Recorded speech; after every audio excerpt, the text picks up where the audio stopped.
There seems to be an ideological clash between the Rashtriya Lok Dal following the joining of the party founder Chaudhary Charan Singh's grandson Jayant with the BJP. The party's national president Sunil Singh has expressed his dismay and said that had Charan Singh been alive, he would not have accepted the Bharat Ratna in such a situation. He also said that Jayant does not know the ideology of his grandfather, and Singh said Jayant may be the grandson but he is not the heir. He further said Charan Singh's ideology was not to put the farmers into crisis, which the BJP are doing. Chaudhary चरण सिंह की ideology होती थी कि चौधरी साहब ने कभी जिंदगी में किसी कॉर्पोरेट से पैसा नहीं लिया था। चौधरी साहब कहते थे मैं अगर किसी कॉर्पोरेट से पैसा लूंगा तो उस कॉर्पोरेट का मुझे काम करना पड़ेगा। और चौधरी साहब बहुत पहले जब चौधरी साहब भाषण देते थे, आज भी हमारे पास फोटो है, उनके मंच पे लिखा रहता था टाटा बिरला की जागीर नहीं, ये हिंदुस्तान हमारा है, किसानों के लिए कहते थे। आज उस हिंदुस्तान में खाली अडानी अंबानी जुड़ गए, टाटा बिरला की जगह बदला कुछ नहीं है। तो ये चौधरी चरण सिंह जी की आइडियोलॉजी नहीं है जिसमें जो काम कर रहे हैं, जहां आप गए हैं तो कहीं ना कहीं सोचना पड़ेगा कि चौधरी साहब कहते थे कि मैं एक नोट एक वोट लूंगा, मैं जनता से नोट मांगूंगा और वोट भी मांगूंगा। कभी कॉर्पोरेट से पैसा चौधरी साहब ने नहीं लिया था। आज पूरे का पूरा देश देख रहा है अग्निवीर योजना, जो किसानों के बच्चों के लिए, कौन जाता है सेना में किसानों के बच्चे जाते हैं। किसानों के लिए रेजिमेंट बनी, Rajput regiment, Sikh regiment, Jat regiment किसानों के बच्चों के लिए बनी। और जब किसान शहीद होता था, गांव में जाता था तो पूरी तरह सम्मान मिलता था।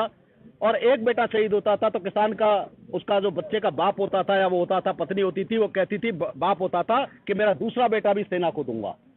तो आज जिस तरह से किसान मजदूर पे अत्याचार हो रहा है और उस सरकार के हाथों हो रहा है और आप उसके साथ जा रहे हैं, तो कहीं ना कहीं आइडियोलॉजी के साथ बहुत समझौता हो रहा है। और लोकदल चाहता है कि लोकदल वो दल है, आपका दल राष्ट्रीय लोकदल है। राष्ट्रीय लोकदल का गठन स्वर्गीय कल्पनाथ राय जी कांग्रेसी सांसद ने किया था। आप लोगों के माध्यम से मैं फिर पुनः बताना चाहता हूं, जैन जी की पार्टी लोकदल कही जाती है लेकिन वो लोकदल नहीं है, वो लोकदल को बदनाम करने का काम करते हैं। लोकदल पार्टी आज भी मजबूती से किसानों के साथ खड़ी है। लोकदल पार्टी किसान के साथ संघर्ष कर रही है। राष्ट्रीय लोकदल एक दल था जो मऊ के सांसद कल्पनाथ राय जी ने बनाया था। जब चौधरी, क्योंकि मऊ में लोकदल हमारा 6 की 6 विधानसभा जीतता था, तो लोकदल से मिलता जुलता राष्ट्रीय लोकदल कल्पनाथ राय जी ने बनाया था, जो जैन जी चलाते हैं। अजीत सिंह जी ने लिया था, क्योंकि 3 जनों की चुनाव आयोग की बेंच ने मना कर दिया था। बाकायदा जब जजमेंट हुआ तो चुनाव आयोग के 3 जजों की बेंच ने कहा कि अजीत सिंह जी, आप चौधरी साहब के संपत्ति के वारिस हो सकते हैं लेकिन राजनीतिक उत्तराधिकारी नहीं है।